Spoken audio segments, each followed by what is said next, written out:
Well, the usual. We go over the same stuff time and time again until it resonates or recognises and is taken on board. That's how the belief in this persona, this mask you got, it came about because when you learned the words from your parents, you kept repeating them over and over and over, and teachers and schools and everybody else put more words, and then you started learning themselves. And then you understood and took the word to be the real. But when it's investigated, the word's not the real. Can you drink the word water? Can you swim in it? Can you drown? You can't. Does the word fire burn you out? No, it doesn't. So what's this word I or me? You see, it's what we believe this person, I or me, to be, a person. But where does the word person come from? Persona, the mask.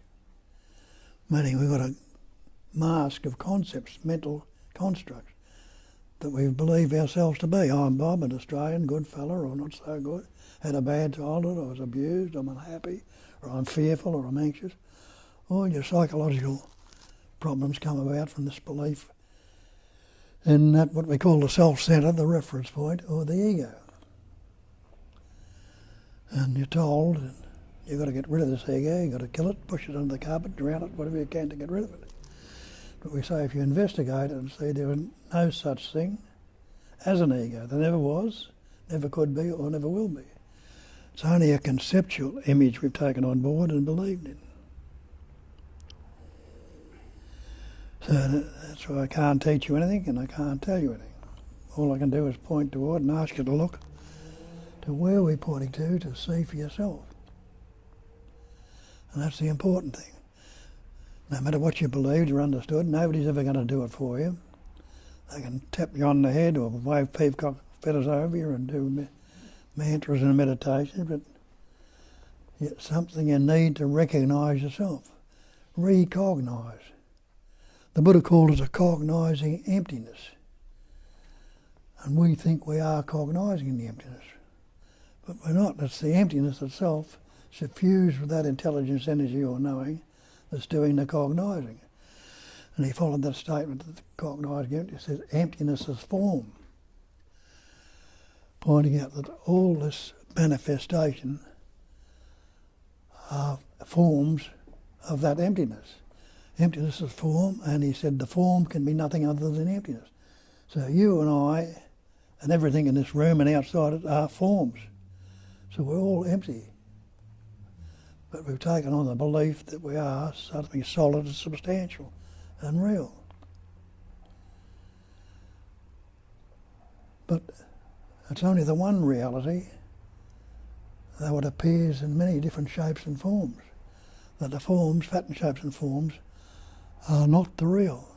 That's what they call it in Hinduism. They call it Maya, illusion, Sat Chit Ananda, Nama Rupa. That's Advaita. Sat is existence, Chit is consciousness, Ananda is loving to be or the bliss of being, and Nama Rupa, the name or form, are the Maya. The name is the name you got been given and you believe yourself to be, and the form is this human pattern, the body you're living in. That's Maya. It's seemingly real, but it's illusionary, and it's also transient. There's nothing static about it at all. It's constantly changing, constantly spontaneously changing. And you mightn't understand that when you investigate it and see the body you walked into this room with is not the same body you got now. There are hundreds of thousands of cells dying in it right at this moment. Constantly changing and being replaced. So each cell in this body is suffused with an innate intelligence, an innate knowing. And a brain cell, when it replaces cells, not going to get replaced, not going to be replaced by a heart cell or a liver cell or a kidney cell. The kidney, heart or liver cell, not going to be replaced by other cells in the body. Each cell knows what to do. By that innate intelligence that's suffusing it I call it intelligence energy. I don't use the term God here. Purely and simply we can get confused with that term. We all come from different backgrounds. Some of you might be atheists, Hindus, Muslims, Buddhists, Christians, Jews. If I start talking about God, you relate it to whatever your traditional belief is, and so lose sight of where we're pointing to. That's why I use the term intelligence energy. We've got to understand that's not it either. That's just another label. And the label is the words we put on things. And the word is not the real, as I pointed out before. So we call ourselves, this label got a human being. But have a look at that. If you believe in God, you'll call God the Supreme Being. We call ourselves human beings. What happens if you take that label human off and take the label Supreme off? Try and separate the beingness in this room right now. You can't negate your own being and you say that's being a chair, it's being a carpet, it's being the tree, it's being the flower, it's being everything which we put words on. And how many words were you born with? When you look at that, you see you weren't born with any words at all. And you didn't learn any words till the capacity of reasoning developed in you at about 2.5. And that capacity of reasoning is a very useful capacity. And we learnt words through that capacity. And so you recognise the word is not the real, it's not the thing. Take the word water. Can you drink the word? You can't. The word fire doesn't burn your mouth. So this word I or me, well, have a look at that. What are you referring to? You're referring to this conceptual image you got about yourself. And that conceptual image, the very word conceptual, is made up of concepts.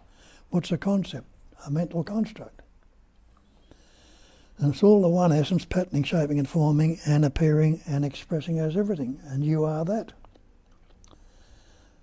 See that for yourself, like existence, consciousness, bliss. Anyone who's not existing right now, no, you realise and got to say, well, no, I'm existing right now. Anyone who's not conscious or unaware right now, I'm not unaware, I'm conscious. Anyone who's not happy to be right now. So you already are that existence, consciousness and bliss, but we don't believe it. We've got concepts on it and try and think we've got to become something. But understand becoming is not being. Becoming implies a future time. And when you investigate that, there's no such thing as time even. Time is a mental concept. Because if you ask yourself, what's wrong with right now if I don't think about it? Can you say it's good, bad, pleasant, painful, past or future? You can't without a thought. But you'll say, I was in the past. Well, I'll say, try and live a moment ago. Go back and live a moment ago. You realise you can't go back and live a moment ago. You've probably forgotten about it also, unless you recall it.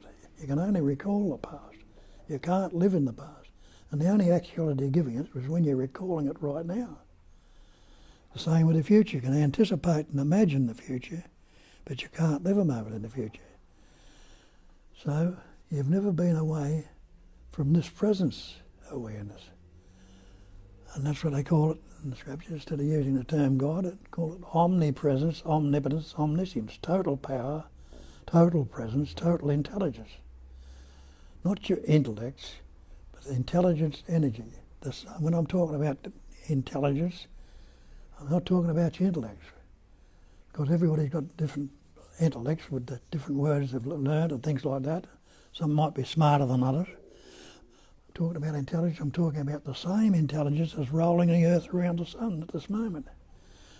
It's causing the seasons to come and go, the tides to come in and out, the planets to implode and explode and grow.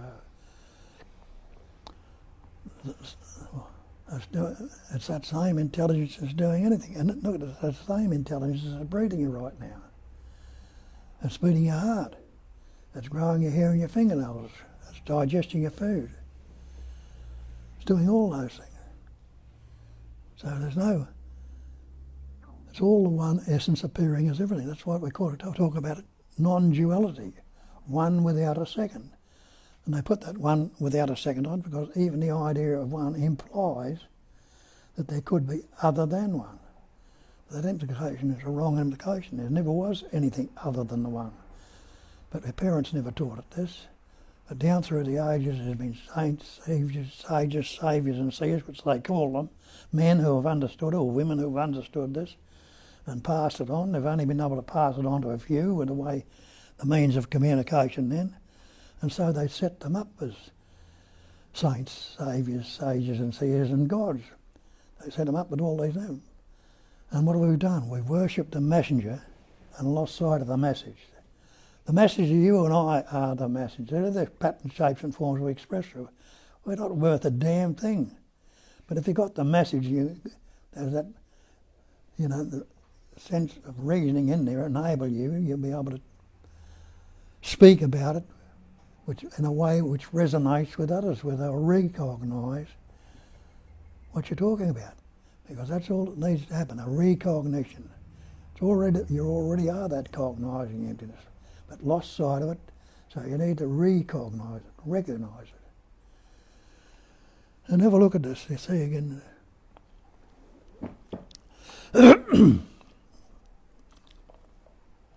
Take fish, for instance. Can fish live without water? They can't. The fish are in the water as long as there's a lot of other things in there. But the fish, we're often asked here, why can't I know what everybody else is thinking or not? Well, those fish, there's all sorts of varieties of fish in the water, but each one doesn't know what the other fish is thinking or doing or saying. If they could reason that, they don't. But could any of the fish be there without the water? So what's the important thing? Isn't it the water? Now that water couldn't be there if it didn't have land or something solid to settle in, to grow in. And all the insects and animals that live on that water, as humans, couldn't be there at all without something for it to live in. So the water and the land are not separate. Take the land. If that didn't have space, earth, where could any of it reside? In the land. So the land, the water, and the fish and everything that live in it, we, the humans that are living on this earth and all the other animals, birds and insects, if that land wasn't there, could we live in space? We can't. That's space. If it wasn't vibrating patterns of energy, could there even be any space? And if that silence didn't vibrate into sound, could there be any words, noise, or songs, or anything else without it? So try and separate any of it if you can. There's nothing separate. As they say, it's the one essence, patterning, shaping, forming, and expressing as everything. And the Mahavakya, the great mantra, is I am that. And we probably mouthed those words thousands of times and never really looked into what they mean. Well, innately you already know what that is, because you say that's the chair, that's the carpet, that's the tree, that's the flower, all those things are there, we put labels on. It's all that. That's the body, that's the mind, everything is that already, which we put labels on, more labels on, and differentiate them, different patterns. So you see, it's always the one essence that's patterning, shaping and forming and expressing as everything. And it's quite easy to recognise and understand it. Look, but what have we done? We've taken on the habit patterns. Go back and see, when did you begin? You'll say, I was born. But can any one of you actually remember your birth? Investigate it, because they say the false cannot stand up to investigate. And you realise, no, I can't remember my birth. Why can't you remember your birth? Because you had no words at that stage. That's why. You were functioning. Where did you... had no words. And the word's not the real again. When you learnt words, at about 2.5, the capacity of reasoning developed in you. And that's the capacity these human forms have, which other animals, birds, insects don't have that particular capacity to the extent we have. But they have other capacities that are more developed than our capacity of reasoning is. Like a bird's got eyesight much better than yours and mine will be. And it has the capacity of flying. We can't do that. But through the capacity of reasoning, we've learned to build ourselves eyeglasses if our eyes are failing, binoculars or telescopes which enable us to see better, And we can't fly, but we've built ourselves airplanes, kites, balloons, helicopters, things like that will enable us to fly. A dog has a sense of smell. It's much more developed than what ours will ever be. Chameleons and insects like that can change colour. We can't do that. And look at a peafowl's eggs. It's got yolk and white like any other egg. But put it under a bit of heat and a bit of warmth and look what will develop out of it. A bird with all those amazing colours in it and things like that. Caterpillars and things like that will form a cocoon around themselves, and that cocoon and metamorphise into a beautiful butterfly with all the colours on it. So that innate intelligence is patterning, shaping and forming and functioning and everything, is expressing everything. And you and I are that, but we've lost sight of it in the belief we are these human beings, these separate entities, these individuals. And Shakespeare told you 300 or 400 years ago, it might have been a bit longer, that there's nothing either good or bad, but thinking makes it so. And when you investigate that, you'll see it's true. And the Sagara tells you, nothing can trouble you except your own imagination. And that's true also when you look at it and investigate it. They understand that. Nothing at all is ever going to trouble you except your own imagination. Break that word imagination down to imagine. Take the word imagine down to imagine. Imagine. We'll have a look at that word imagine. That means we've got these images and taken the image to be real. Now look at that mirror in the room or behind you. There's mirrors there. What do you see in them? You'll see, I see, you'll either call it reflections or images in the mirror. Now you can't say they're not there. They look real and they seem to be there. But you go up and try and pull a reflection out of the mirror or an image out of the mirror. You can't. All you do is grab the glass. You can't say they're not there because they're there before your eyes. But you can't say they are there either because they have no reality of themselves. And the mirror is always full of images. You never see a clear mirror. Have a look at that one again. You'll see even the so-called space in it is appearing in the mirror. It's just an image in the mirror also. So it's all that imagination. So when we imagine these words, concepts and ideas, and look at the way this mind functions. Mind is thinking. You say, we take my mind. Innately you know they're not the mind because you're not your house, your car. You don't say my house, my car, my shirt, my hat. You know you're not the car, the coat, the shirt or the hat. Maybe you're not the mind either. The same with the body. You say my body. Well, maybe you're not the body. You say my coat, my car, my house. So when you see that, if it's my body, whose body is it? But it's myself. We say it's myself. Now have a look in the scriptures again. How many selves are there? I'll tell you, it's one self. The Atman is one self. There's no personal self. But we made this myself into a personal self. A persona, a mask, a conceptual image. We've got this conceptual image, we believe ourselves that conceptual image and suffer accordingly by relating to that image. Dog has a sense of smell, other things go on, you have a look at it, you'll see. Oh, I'm going to go into a minute. They're all there in different ways. When you look at it, a bit of an investigation, you'll see. But to see, you'll realise that me is the cause of all your psychological problems. Nothing can trouble you except your own imagination, because when we relate to this me, we've got this conceptual image. And it's a dead image at that, because it's based on past events, conditions and experiences. Your image is always relating about the past. What can you say about yourself right now without a thought, without bringing the image into it? You can't say anything at all again. But you're breathing, your heart's beating, your hair and your fingernails are growing, the food's functioning. Without any concept of food is digesting your food, it's all happening without putting any belief into those concepts. The natural, spontaneous functioning, which we're not relating to the labels, but to describe them, I think you've got to put the word on. And you go back and further, you think had a beginning. It tells you in the Bible, in the beginning was the Word. The Word was with God. The Word was God. That's all that God is a word. A label we put on this intelligence energy. We don't understand what it is. All things were made by Him, by the Word.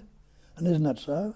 Look at it, all these objects and things that are appearing out there, that we've got labels on them. We put labels on them all. They're all the Word. All things were made by Him. There was nothing made as what was made without the Word. So we've got these words about ourselves, about everything going on about it. So when you investigate the Word and realise, when did you begin? You say, I began at birth. You can't remember your birth, so how can you say you began then? Go back and see when you began. How did you begin? Well, go back as far as your father and your mother. Have a look at that, and you can go back as far as you like after that. And you realise that intelligence energy, the livingness, the intelligence energy that you are, in that pattern, shape and form, which you call your father, enabled in that pattern through the prana, through the air he's breathing and the food he's eating, a little microscopic particle called a sperm to form. Now that sperm was suffused with intelligence that knew what to do. And the same in your mother, that animating life essence that pattern shaped and forms your mother, enabled in that pattern. Another little microscopic particle called an egg or an ovum to form in that pattern. And that egg was suffused with intelligence. It knew what to do. It attached itself to the wall of the uterus. And the sperm, knowing what to do, swam to the ovum. Put it under a microscope and you'll see it can swim. And it knew what to do. It penetrated the ovum. And those two came together. That cell doubled and redoubled, and the little fetus, the little embryo began to form. And that's what you are today. But you've lost sight of that. You believe you are this person. That's all you are. You're that intelligence energy, that life essence that's patterning and growing into that, what we call this pattern, shape and form, this body, mind, that believe you are to be now. And that's what we've taken ourselves to be. We've lost sight of our true nature, which is the life essence, the life itself which is animating it. And that's what Christ told you. I am the way, I am the truth, I am the life. He wasn't talking about himself, which people say, oh, he was the way. He's no more the life, truth than what you are. But he wasn't talking about himself. He's talking about that sense of presence, that knowing that you are. How would you translate that sense of presence? You'd say, I am, wouldn't you? If anybody asks you what you are, you say, I am. And then you put the concepts, I am Bob, the Australian, the good fella, or the labels, and we lose sight of the true nature. But it's pure I am, that presence awareness, expressing as that thought. When the Sagata says stay with the I amness, people will think he's saying you've got to keep reporting I am, and you don't. What that I am represents. It represents the sense of presence, the being, knowing and loving to be that you are. So he said, saying that, stay with that sense of presence. Now when you look at it, try and get away from presence. As I say, try and get out of the past, out of the present if you can. You're always in the present. You can't get out of the present except by going into some conceptual image about the past.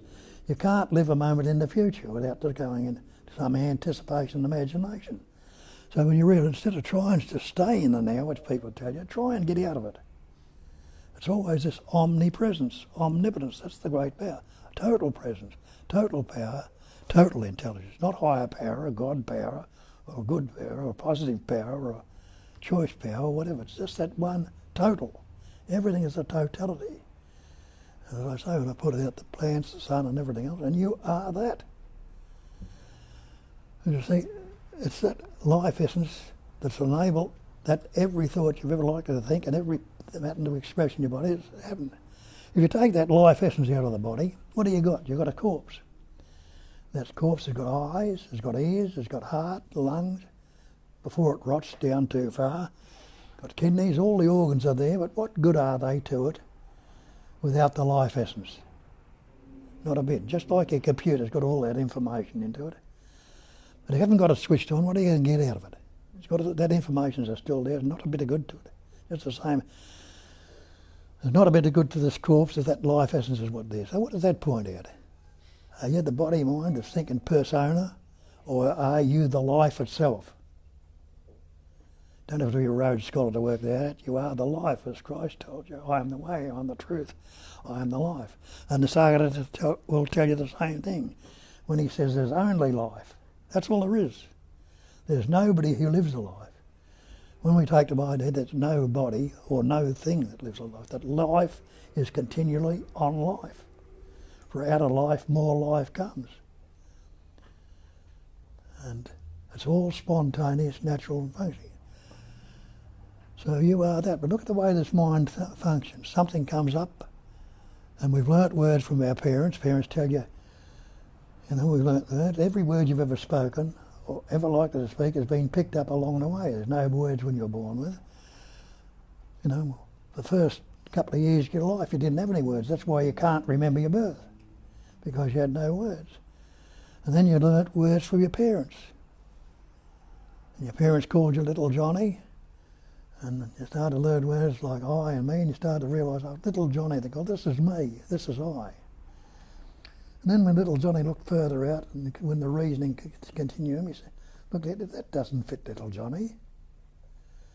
So that's not I, that's not me. So what happens then when he thinks that? Naturally he feels separate from what that is out that he doesn't know. And with that sense of separation comes insecurity and vulnerability. He feels vulnerable and insecure because he doesn't know what it is. And that's when our search starts. And that search we're trying to become from then on. And becoming will never be being. Becoming implies a future time, and there's no future time. You'll never become anything. You always are, always will be, and always that pure being.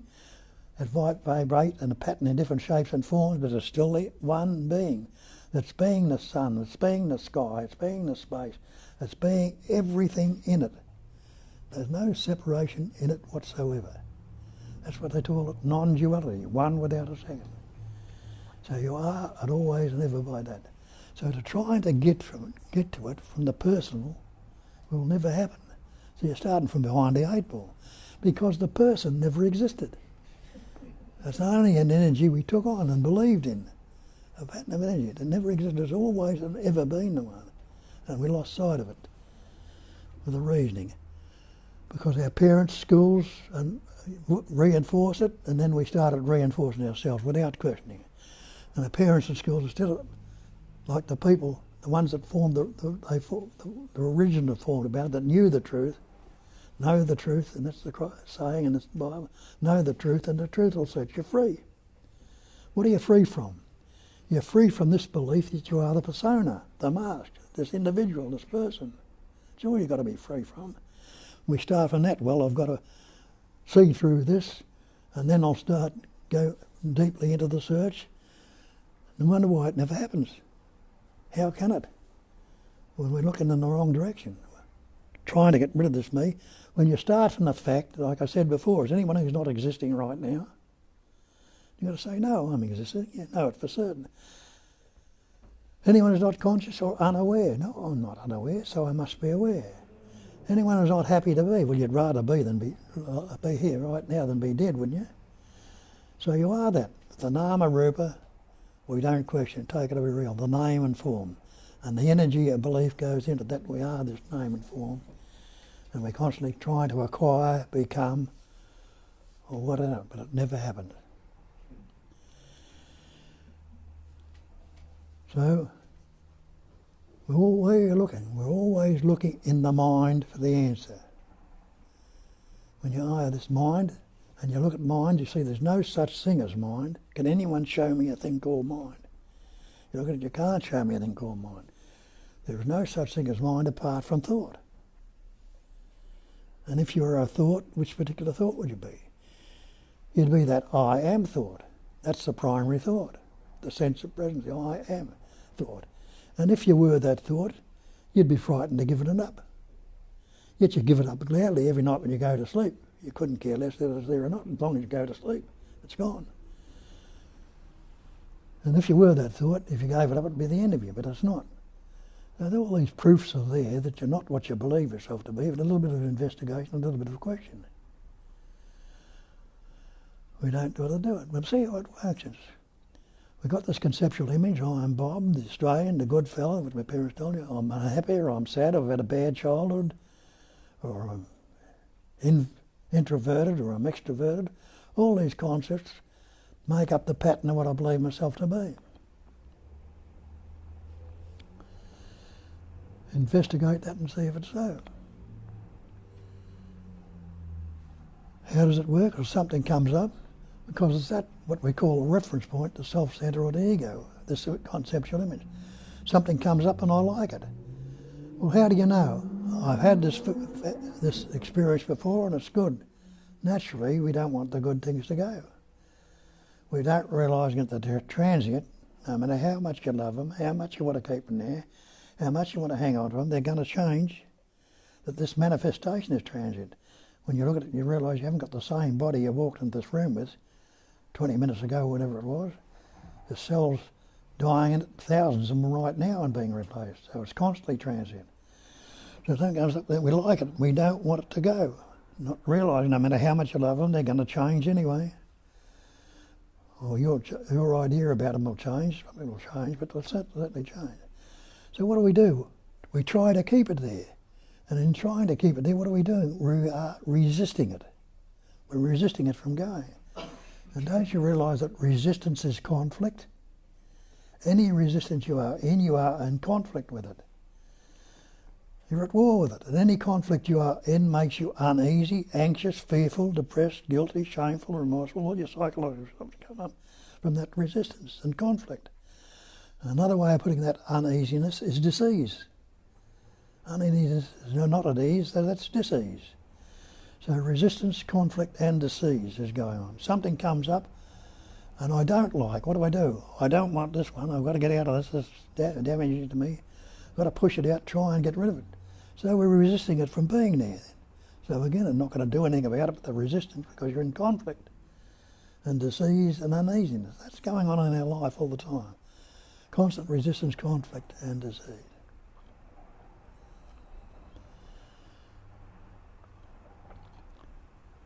So, I need to investigate this self-centre or ego, the reference point, self-centre or ego. It's all one and the same thing, the self-centre. And everything becomes relative to this reference point or self-centre or ego. And what's relativity? Relationship. Dualism. Everything is relative to something else. So it's a dualistic pattern we're trying to become. And when it's not just a male-female relationship we get involved in, it's relative to my job, to my country, to everything else. It's all relationship what we're relating to. And that's dualism. And we're talking about non-duality. So that's why we need to investigate. We'll have a look at it. Question it. What's happening? Everybody is seeing right now and everybody is hearing right now. Isn't that a fact? Yes, I'm seeing. And I'm hearing. Ask myself this, does my eye tell me I see? Well, my physical eye is not saying, look at this, Bob, look at that, that's good, that's bad. It can't. But the thought comes up and translates it as I see. But so it's no longer a pure seeing. Because what have we done to it? When we say I see, we've added to it on all these events and experiences and past events. I'm Bob, it's me, Bob, that's now seeing. A conceptual image believes it's seeing. The same with the hearing. The hearing's happening right now. When I woke up this morning, before somebody called me in loudly in deep sleep. Before that, I heard it and woke up. So the hearing is there.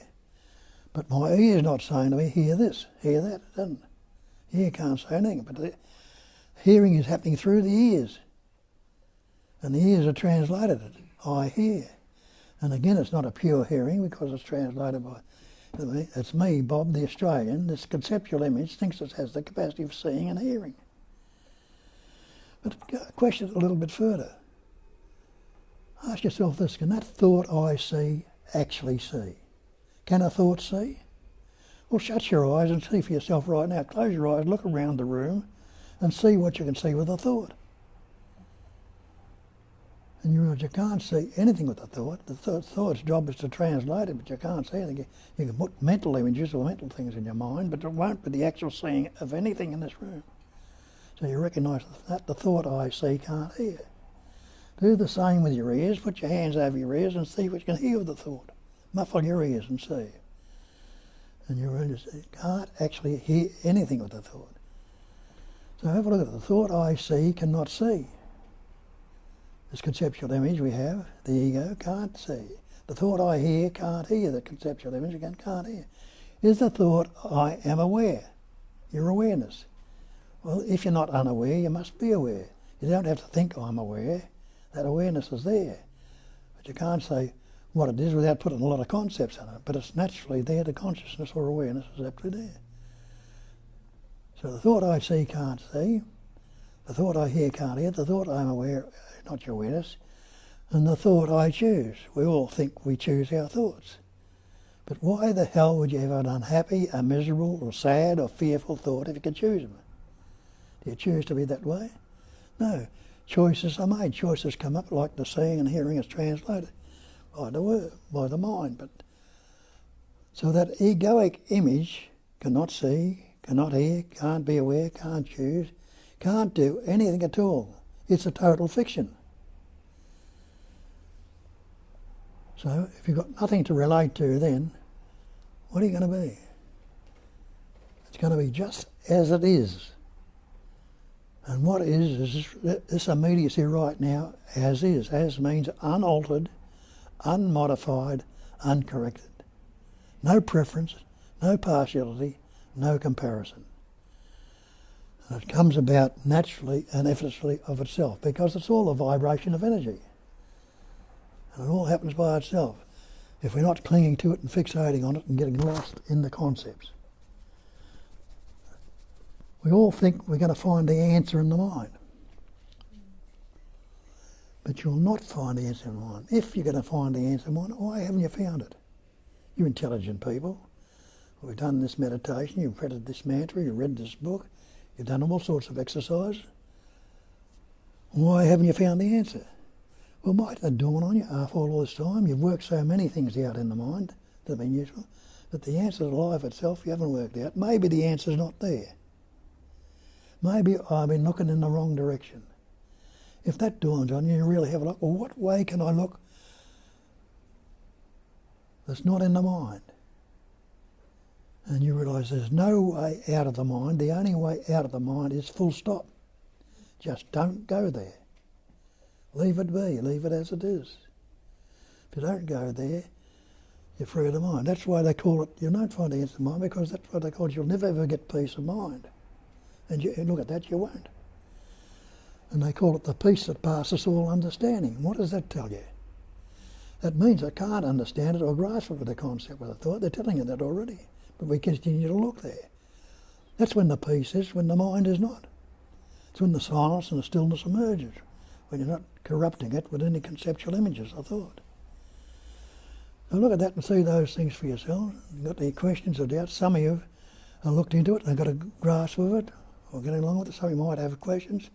Some of you might have doubts. Some of you can tell us what you've understood about it, how you've, different ways of expressing it. You might express it different to what I'm expressing.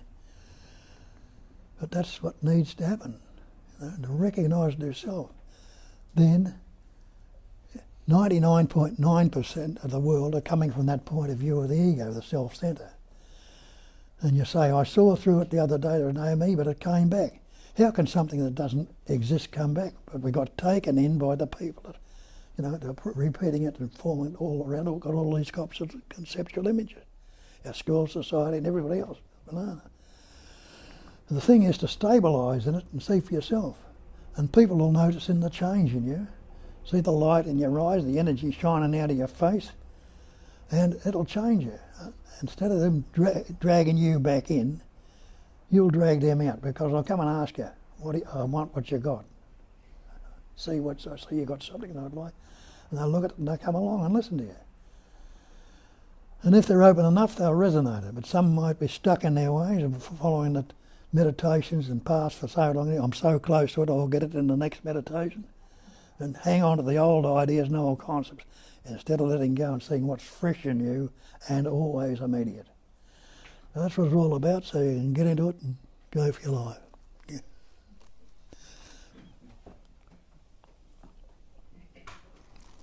Thank you, Bob.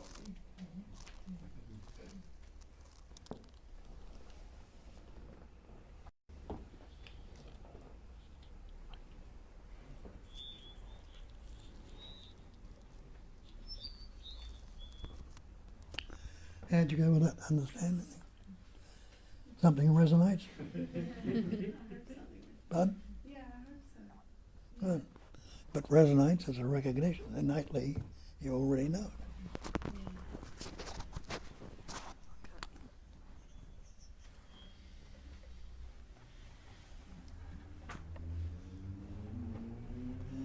Resonation, the energy in you resonates with the sound, the vibration in the sound, and it's recognised. I guess what I've been struck at though recently is once the recognition has been made or discovered that there's really absolutely nothing you can do about it. You know, because then you have the notion of wanting to abide in it or you awaken within it, and at that point You're gone. you're gone.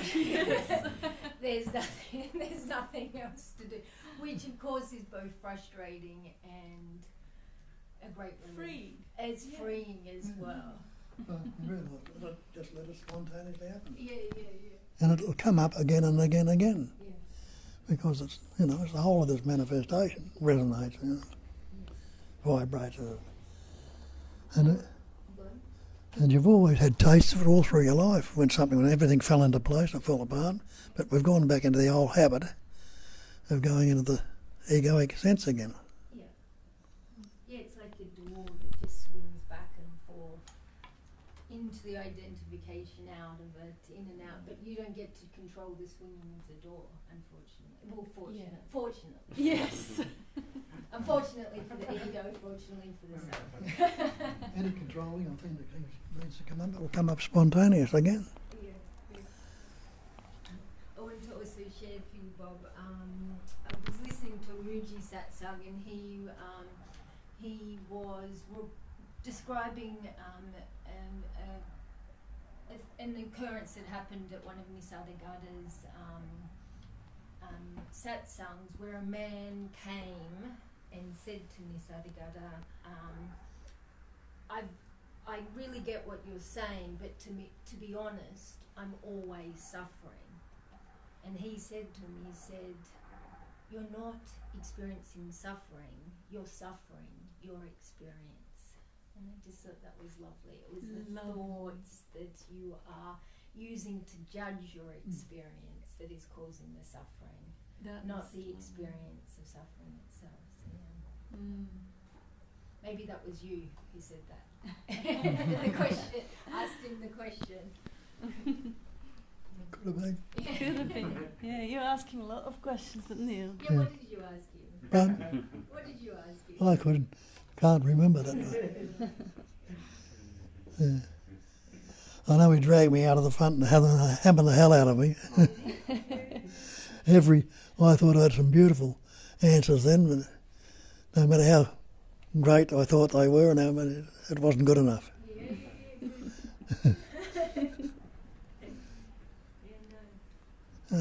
But then when the time came to say goodbye, Nisargadatta called out for a dinner for Bob, and they both cried. They both hugged and cried. Yeah,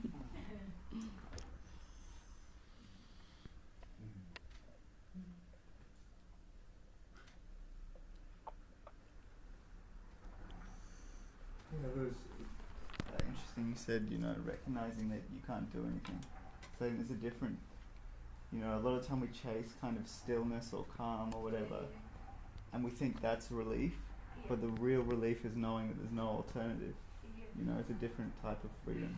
Yeah, that's right. Because any kind of doership chasing, looking for fulfillment is automatically going to make it out of your reach. But and then when that settles in, it's like even when you're having a tough week or you're caught in it, there's a little bit of there's a space there. Mm-hmm. You've got to understand it is a cognising emptiness. And the recognising, when you say we've got to read, there's no one to recognise, but that's just to slip back into remembering, remind yourself. And that's the old scriptural saying, be ye transformed by the renewing of your mind. Reminding, doesn't mean to say coming back, bringing it back to what, not a matter of bringing it back in, no one can bring it back, but it's always fresh and new. I spoke with a friend yesterday, and she says she's home. She's been here with us a few days, a couple of years ago, and she is actually quite grounded in the experience of presence. But she says, my mind is still very noisy. I say, is that a problem? Because if it is a problem, keep investigating. The thing is, if you're not your mind, whether the mind is playing out or is not playing out, whether it is silent or it is noisy, who cares? It's just a bird singing there. It's just a commentary. So she says, yes, I don't mind. There is a love of being. I do love what I am, who I am, as a form and as the emptiness. And there is no resistance, even if the mind is loud. It doesn't last long. It is recognized quite quickly, and it's not a problem with the mind being... Yeah, Bob, you were saying in the beginning, your mind, you were caught in the mind and it was lasting much, much longer. Today it doesn't last. The mind comes with the story and the recognition comes nearly instantaneously. But it doesn't mean that the story doesn't appear. It does, and that's beautiful, because it's so much beauty in the stories. And it's so much beauty in waking up from them. And if there was no story, they wouldn't be waking up from it. So the duality, the expression of duality is totally needed for the experiencing, for the joy of living. And sometimes you can get out of the story, but it's still in your body. You know? Oh, so yeah. you got all that stinky feeling, like, okay, we've got away from the identification of the story. But then you're really at risk of getting caught back into the belief because it's still sitting there, in your body. Yeah. So it's a good game. Yeah. And it's amazing to watch it also, to see how it sits in the body, and actually watch it in a way in which you are curious about it. You don't label it. You actually see where it is located, how dense it is, how thick it is, how it is affecting your breathing, how it affects your imaging and stuff like this, just without pushing it away. Because of course we are wired with the survival instinct to avoid discomfort. So if there is an uncomfortable feeling, this is running away from it. And then running away is another pattern that is to be observed. It is quite interesting, it's quite sweet to see that, oh yeah, I'm cold, I don't want to be cold. Okay, cool. But funnily enough, if you approach whatever sensation is in your body without any resistance or interpretation, oftentimes it's not even uncomfortable at all. Yeah. There's no aspect of pain to its emanation whatsoever. Mm. And so that's, also an interesting edge to play there. Yeah, it is. And then there can be genuine pain, but, and then it's the discerning between the pain and the suffering. Oh, yeah. You can be in pain, but not suffering the pain as well. So. Mm. Yeah, I remember, I think, Ben, you mentioned once that experience of pain and experience of awakening, they kind of intertwine. The most beautiful moments of realization came from sitting with pain. Can you say something about it? Because that's really, for someone who's got a chronic illness and is sitting in pain most of their lives, and the pain just vary because it's not leveled. Well, I mean, sometimes it's just unavoidable, and there's kind of, Bob once told me to make the pain worse, and that's kind of exhausting. And you realize you can't make it worse. You can't, but you can't make it better either. So it's just something that's happening through you, And then sometimes when you're exhausted, the mind just shuts up and it's a bit of clarity, you know. Yeah. Also, the idea of making things worse, I love that idea because it applies to everything, including the anxiety or including the self-pity or self-hatred. Because very often the real core or the cause of suffering is not what's happening in the present moment, is the thought that it is not going to end, it is not going to stop, or it's going to get worse. So avoiding it getting worse and trying to run away from what is because it's going to get worse, that's when this is faced, and okay, let it kill me. I'm going to just die into it. The worst thing that can happen, I'm going to faint, and I'm going to just make it as bad as it gets so I don't have to fear it anymore. And then, yeah, fainting usually doesn't happen. And the terrorist that is trying to convince you that pattern, because there is no ego, it's a pattern that is trying to convince you that you are in danger and you have to go to your fight-flight mode. This terrorist is exposed. You can see that it is only scaring you, but it never delivers. It can't do what it is promising. You're gonna... No, it's not. It's just exposed, and then there is no fear anymore, and then it's okayness. When you try to make it worse, it is usually expresses as a knot in the guts, a ache in the heart, a lump in the throat, or something like that. If you look for that, try to make it worse, you can go right into the actual thing where if you've got a cut in your body or a broken bone or something, you can pinpoint it. But try and pinpoint the psychological knot in the guts. Trying to go right into it, you wake up, there's nothing there. It dissipates because you're trying to pinpoint on something that you think has some substance, and that's what we've done. When the feelings come up, this is anger, or this is fear, or this is jealousy or envy or something like that, we move away from it. We move away from trying to, and it's constantly there then. But look into it, go right into it, and try and, okay, what's there? Can you find... If it's physical, like I say, you can pinpoint it because you can feel it in the body. But if it's mental, there's nothing there at all. It dissolves. That's why you need to look into it. And that's a very hard thing to do when people are in pain. It's very hard for them to look at it. But if you want out of it, do it. See how bad can this really get. So I say try and make it worse. Ben says you can't. Why? Because there's nothing there to make worse. Yeah. It works beautifully with anxieties and fears. Well, it's funny you say it because that's where some of the most innovative psychotherapeutic techniques are designed to do, to amplify the symptom, and then a resolution will happen spontaneously. Yeah. Stanislav Grof, who's done a lot in contributing to that, would say things like, a negative emotion experienced at its fullest is the funeral pyre of that emotion. Mm. And actually Richard Bandler as well, it's one of the techniques that he teaches with anxiety and neuro-linguistic programming. So it's like, well, teach me, how do I have the anxiety? What do I have to do first? Where do I feel it? What's the first thing? Yeah. What tension here? I grip my teeth, it's in my shoulders. And then experiencing all the modalities of it, what they're saying in their own mind, what they're feeling. Is it rough? Is it smooth? And then you can have a holiday from it. Teach me how to do it, and I'll do it for you tomorrow.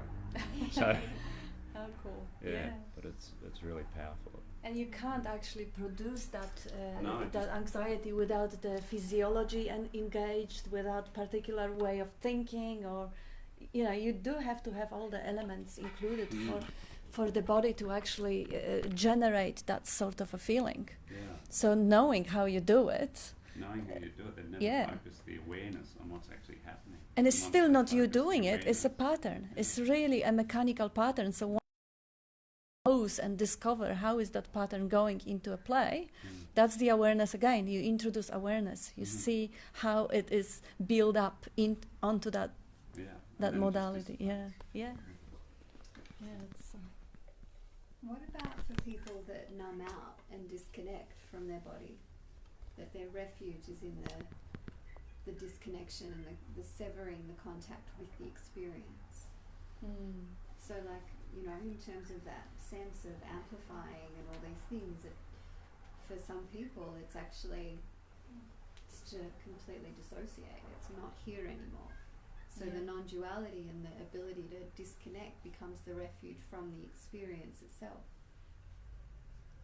Well, I think Stanislav Grof would say, well, then that gets amplified, whatever the defense mechanism is, whether it's fight, flight, freeze, fawn. Or disconnection. Disconnection is, and can that be seen? Obviously, during the disassociation, it can't be seen, but something is able to observe through the passage of time, that being observed. But I think that's, would be the notion then. Sometimes the disassociation may need to be amplified, and then it will spontaneously resolve. And also the question is, no price. I would ask the question also, does it really need to resolve? Because at certain points, like you say, refugees in the camps, who knows what sort of trauma they've been through? Perhaps it is not a time for them to engage with it just yet. Perhaps that life intelligence created that response of this association to protect them at this point.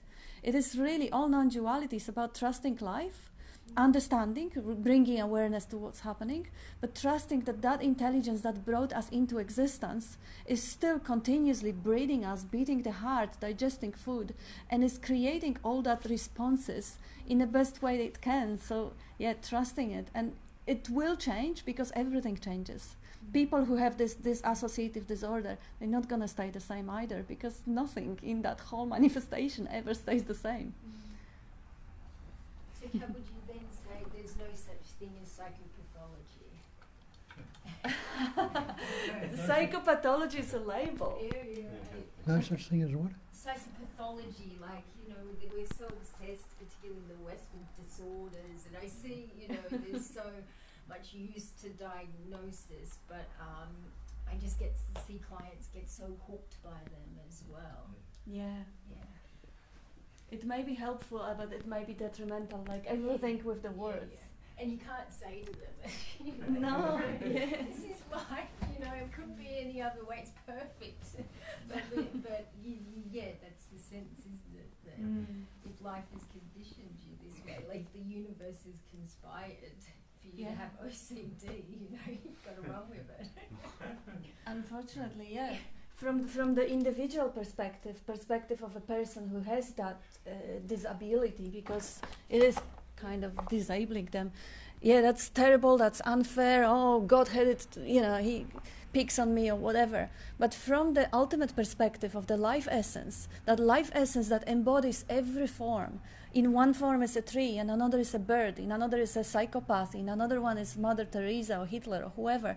That life is playing the game, all the actors, all the objects from the consciousness perspective. If every pattern was the same, that's not a play, that's not an expression, it has to be different. So now coming back to that consciousness, okay, I have this disorder or this disability or this disadvantage, but on the level of consciousness, that's exactly what I want to have. That's exactly my mission, my purpose, my shape, my form, and unconditionally accepting the situation of that. This is how it is. I'm not the pattern, I'm every single pattern. But in that particular pattern, I do deal with this particular shit. And that's beautiful too, because coming from that acceptance, you're not a victim anymore. You feel the privilege of being and experiencing that ride, that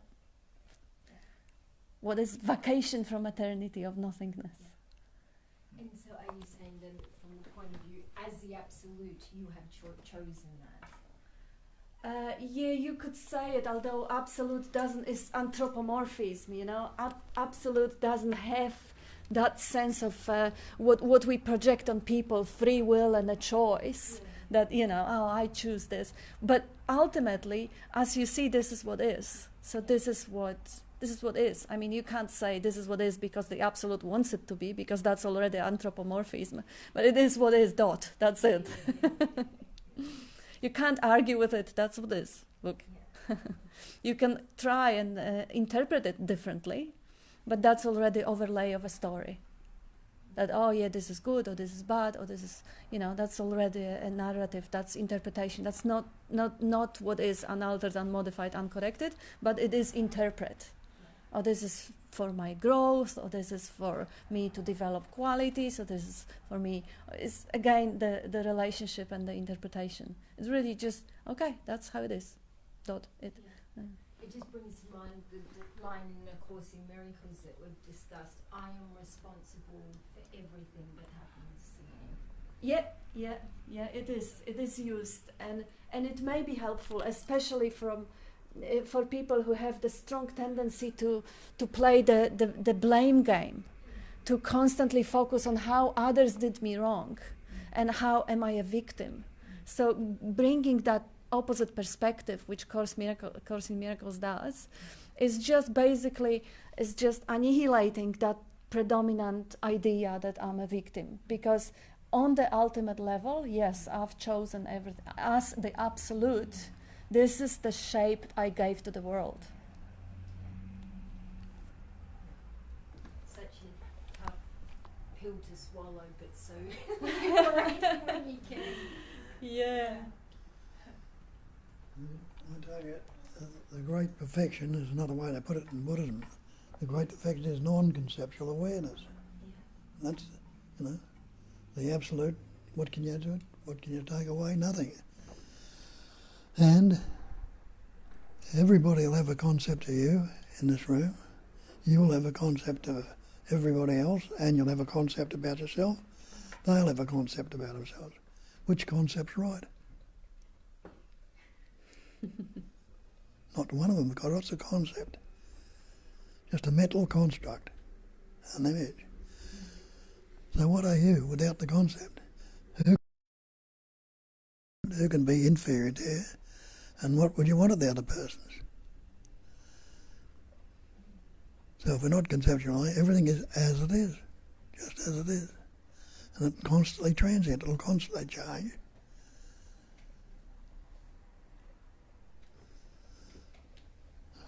So what are you going to do? Work it out in the mind with concepts? With regards to what you were talking about earlier about dissociative behaviour, I know that in my experience of coming here, and I was thinking about it this morning, it's been 4 years that I've been coming here, the ability to stay in the experience of the moment through the senses as a portal to just, well, not even a portal, just the reality of what is here. I realised that I really hadn't been here, just avoiding or trying to get somewhere, and just the force of trying to get somewhere, really not really being with what's here now. So I'm so thankful for the experience of just landing somehow and catching myself when I'm caught in some narrative. I mean, I wake up with it. I wake up with the narrative, and now there's just a knowing that, okay, it's thought. And this is what I wanted to ask you, Bob, today. What is thought? Well, what is thought? Question mark. But what is thought without the conditioning? What is thought without, without the concepts? What is thought itself? Just the pure knowing. Thought. Without a thought, you're not putting a label or top on it. That's what I call the unborn mind. It's pure minding without dividing it up into concepts, words or ideas.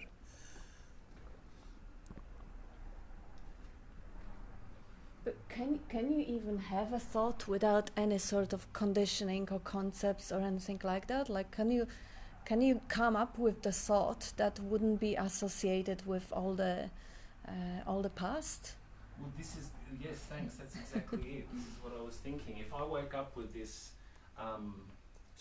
thought about the past, or then thinking about trying to avoid the thought about the past, without that, what is the experience? Without that content, what is the experience? Without the content of the experience, what is the experience of so-called thinking? Yeah.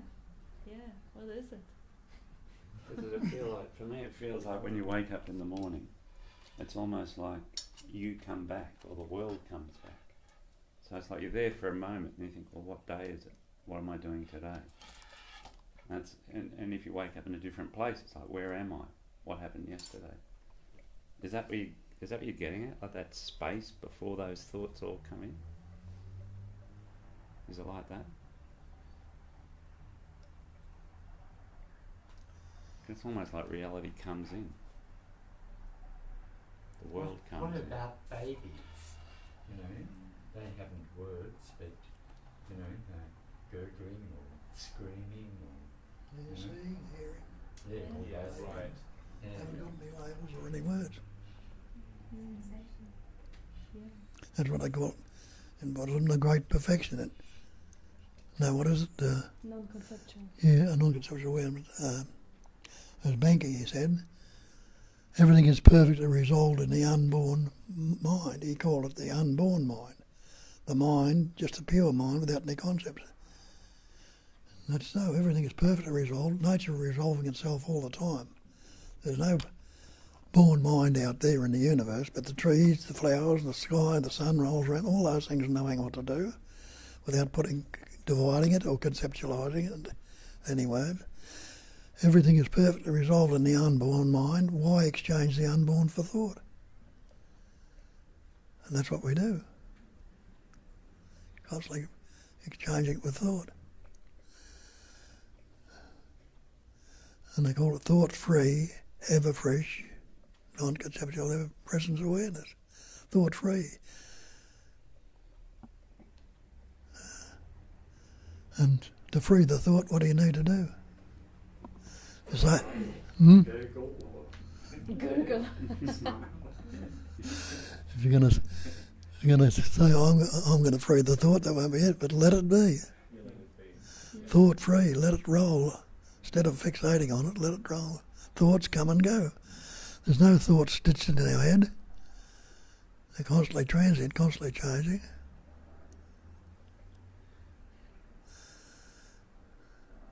But thought's not the enemy. It can be useful. But when it utilises us, that's when the problem comes about. Tells us I'm not good enough, I'm fearful, or after all I'm a human, or all this crap. And let it be.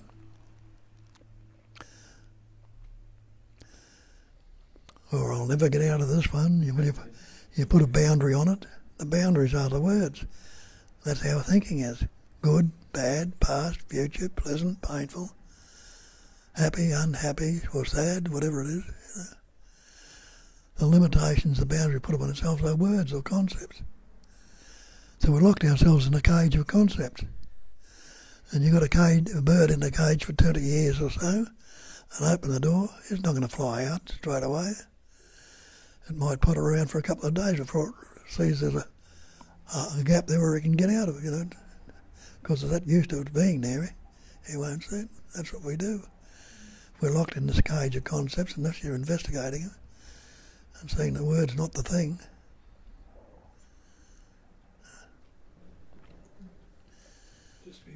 Just before the meeting started, sitting on a seat out the front, and the sunlight was just coming through the clouds, and it was in the background the noise of the trams and the traffic. It was very peaceful. And then a thought came in, anticipating the meeting, and there was an idea about saying something clever, or it was recognised that's me, and that just dissolved into the spaciousness of being. And just going back years, I remember an IC, the person in charge of a coffee team in a spiritual, spiritual place. He said to me, the truth is very simple. Even a child can understand it. Which immediately raised all anger. But it's like that. It's so simple.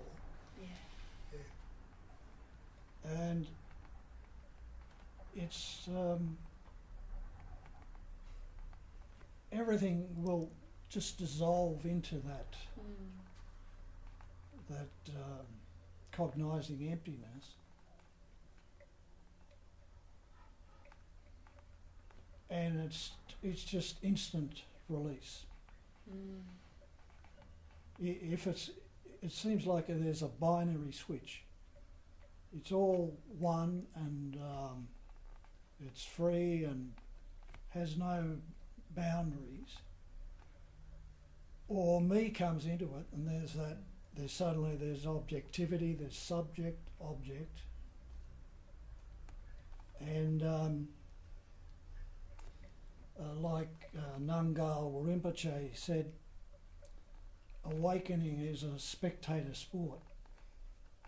He said you can be the spectator, or you can be the greyhound chasing the stuffed rabbit around the track. So this stillness, spaciousness, emptiness, awareness, suddenly there's someone who wants to get somewhere and is off. And that's the beginning of all, the race of existence, the rat race, between, just being or being someone Getting somewhere. on the road to somewhere, Yes. anywhere but not here, not now. Ah, what a beautiful description. And this is always something that personally makes me really happy when I hear people who come up with saying, oh, this is much simpler than that. This is so simple. This is so simple that the duality of the mind doesn't even fit into it. When I hear that word, I know that you're already on the other side, because the simplicity is what shocks first. Like people think, okay, I'm so smart and I've been to so many things, I almost got it, I can try a little harder and I will get it. No, the simplicity is before all the idea of getting. It's a matter of discarding instead of getting. Yeah. Discarding all the concepts and images we're taken on board and believed in. It seems to be a memory of a small child that sort of woke up that there is objects that you can know, and all you have to do is say the name. Say the name, and then you know something, and then there's instant feedback from a grown-up. Yeah. And you see that, oh, this is a game. This is a game that you play, that you say names, and then, it's some sort of game. And that belief in knowing seems to be the game we play throughout our imaginary life. Yes. When reality can't be known.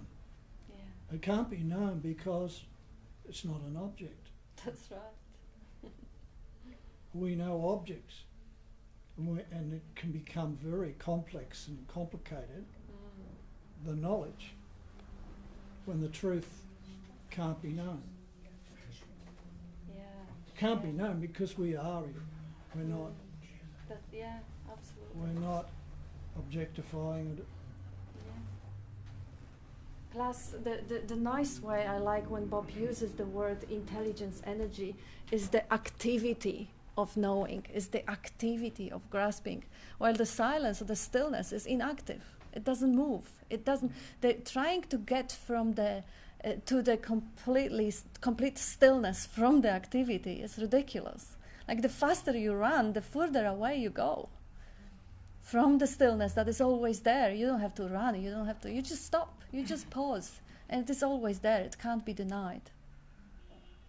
So that's another way to look how impossible is to get to know what is always there how impossible is to objectify the space and know it as an object through the activity of knowing, through the intelligence of grasping, is ridiculous. It is known and is very obvious the moment that activity of the mind stops. It's undeniable. Like the being, can you try and not be? No, you can't. But a good practical point that I found is to recognise it can't be visualised.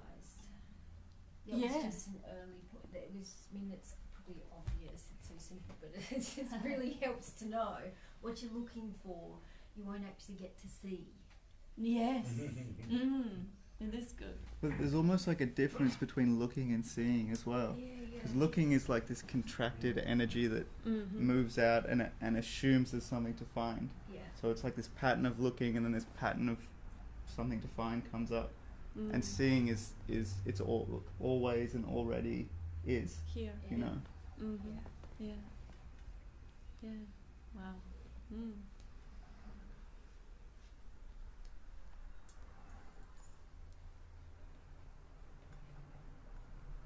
In English language, you even say, I know and I see, and it kind of means the same, which is just doesn't really add up in my language. In Polish, you don't really have that.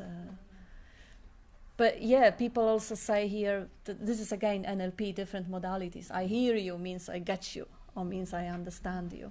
But the truth is, yes, reality cannot be grasped in any way, either through seeing or through hearing or through knowing in any other sensory way. And at the same way, it can't be denied. Because even though it's pre-sensory, like Bob sometimes breaks up the word presence, pre-sensory, it doesn't taste, it doesn't smell, it doesn't have any sort of qualities, objective qualities, it can't be grasped. But it can't be denied at the same time. Even though it doesn't have shape, it doesn't have form, it doesn't have taste, it can't be denied. And is it like that only the recognition can be recognised? Is that true to say, or would you say that's... Because I've played with the idea that you can't, yes, you can't grasp it as an object, but all that can be grasped is a kind of recognition. Yeah, it is like self-aware universe. Like suddenly the awareing just kind of dawns on you. It is, yeah, the recognition. You can't really say there's something to be recognized or someone to, but the recognizing. That is like dawning, like suddenly it works the same way as the memory works. Like you forgot where you put your key, and then suddenly and you have that flashback. Oh yes, because ultimately, as far as we know, animals who don't have the language network in the brain, they don't experience the recognition and memorizing and conceptualizing and visualizing the way we do. So only we can experience it as far as the science is concerned right now. That's the notion, that the capacity to get lost in the imaginary world of your thinking goes together with the capacity of waking up to the reality. Yeah. Animals don't have it because they never got far away from the reality. They already in that pre-sensory enlightened state of senses. Of course, they experience all the data that are being processed through the senses. So we're the only species that can experience psychological suffering, but then we're the only species that can experience liberation from suffering. Yeah, as far as the science says, although now the different things are coming about the species that are hanging around with humans. Even the laboratory monkeys that have certain capacities to learn certain things, or even, I don't know, there was some information about recognizing the mirror picture of themselves. Dolphins, apparently, they're really intelligent, but whether they are selfing or not is hard to tell. Also, cats and dogs, they are animals that seem to be having projected the psychosomatic diseases on them. How is that happening? The science doesn't really have clear answer to it either. So there is a lot of mystery in the way the intelligence unfolds through different forms. So it's always, all that theory has to be taken lightly because they will change. Over time there will be new theories that will replace the old ones, the old concepts.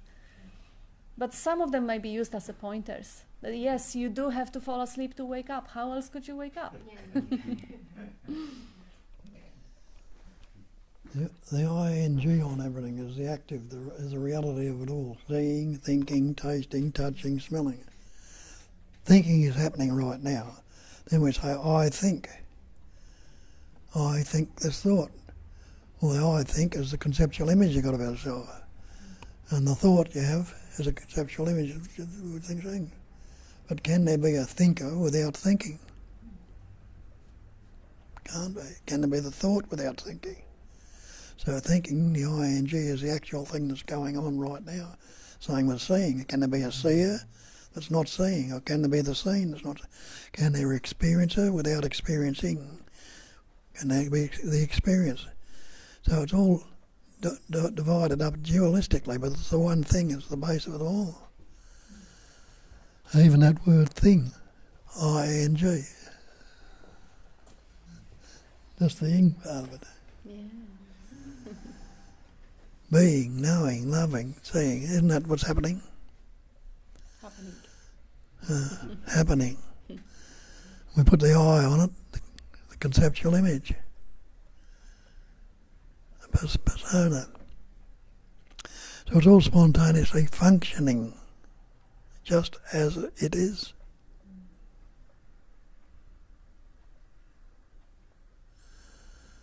Alan Watts has this really nice analogy of showing a journey. Like we often equate life with a journey, that you got to get somewhere, you got to achieve something.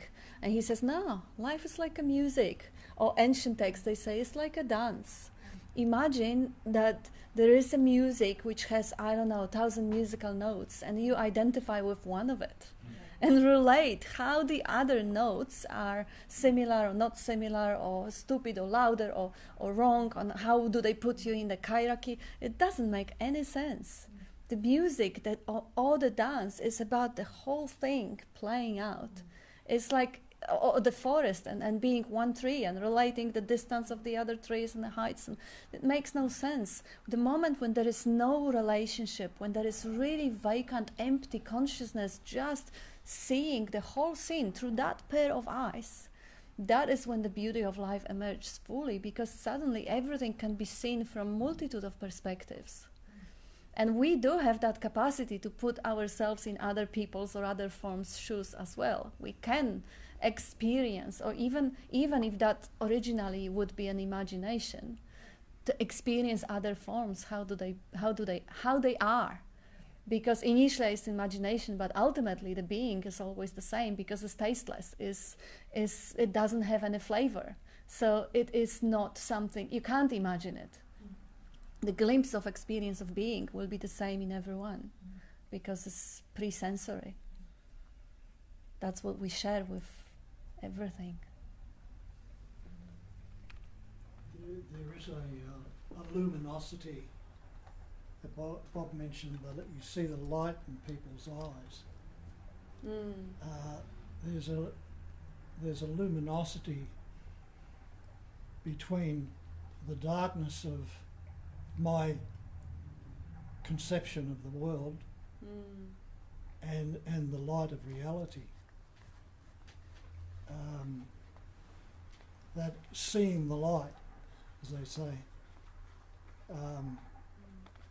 and the lights come on. Well, the light is in the presence.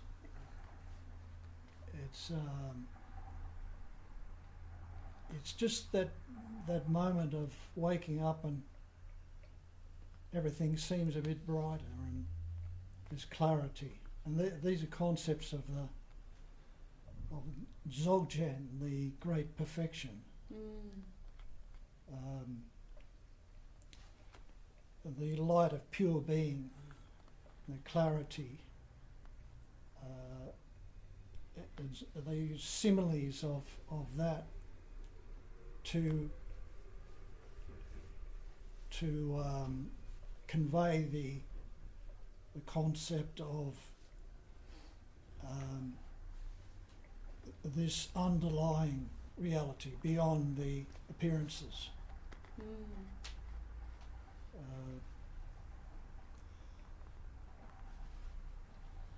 It seems to be there. Well, where does that light of life come into the body? It seems to be through the vision. It doesn't come through the mother, the umbilical cord, that the light of life comes into it. It goes up and passes the chakra. And that's what shines through your eyes. That's how vision comes about. You couldn't see anything without that light of life. I couldn't do anything. Let your light shine. Yeah. Let your light so shine before men, they may see your good work and glorify the Father, which is Big Daddy.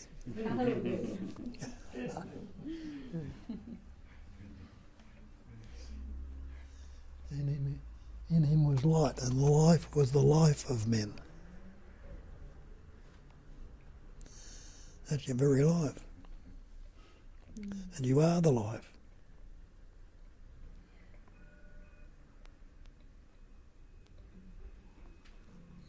Don't forget it.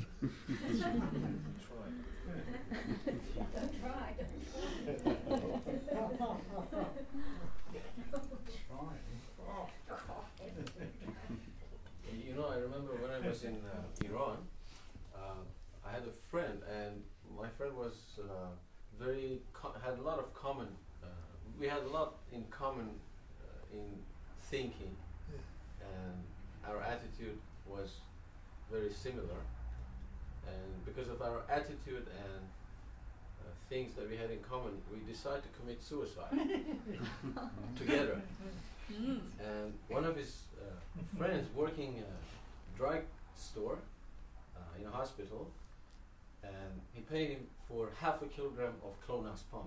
It's a sleep pill, and we decided to put those pills in Coca-Cola 1.5 liter bottles, and we drink the bottle and sleep and never wake up. We just need a house to be empty.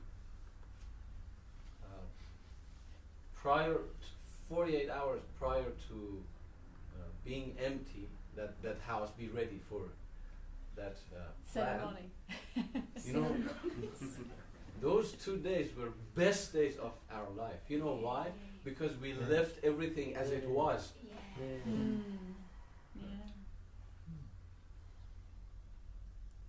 And that house never get empty. Good. So here I am. No, it was showing you the way even then. It was showing you the way even then. Didn't allow it to happen, but in the best 2 lives, you knew where the best days of your life were. And everything as it is. And you know what, Bob? I still have difficulty to leave everything as it is with that quality. You know, I just, things change. Yeah.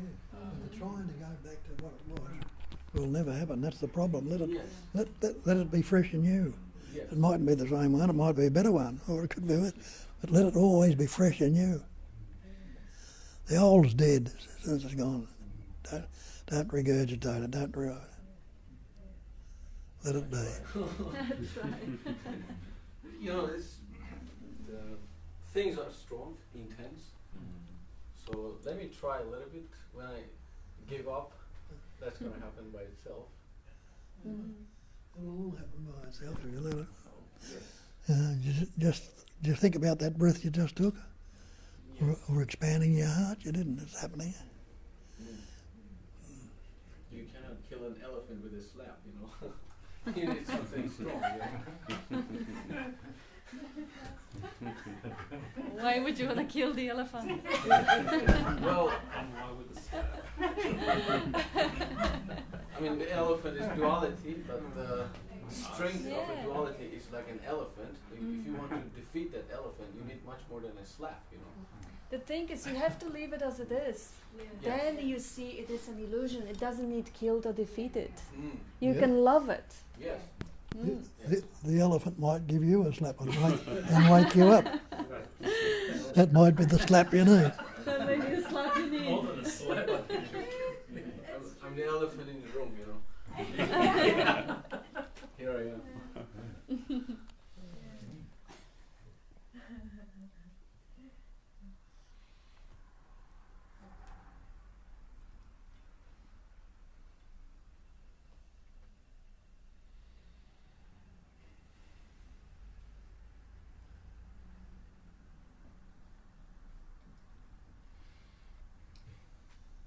that enough? Big enough. Okay, thank you for Thank you. Thank you Thank all. you. Thank you. Thanks, Kat. Thank you. Thanks all three cats.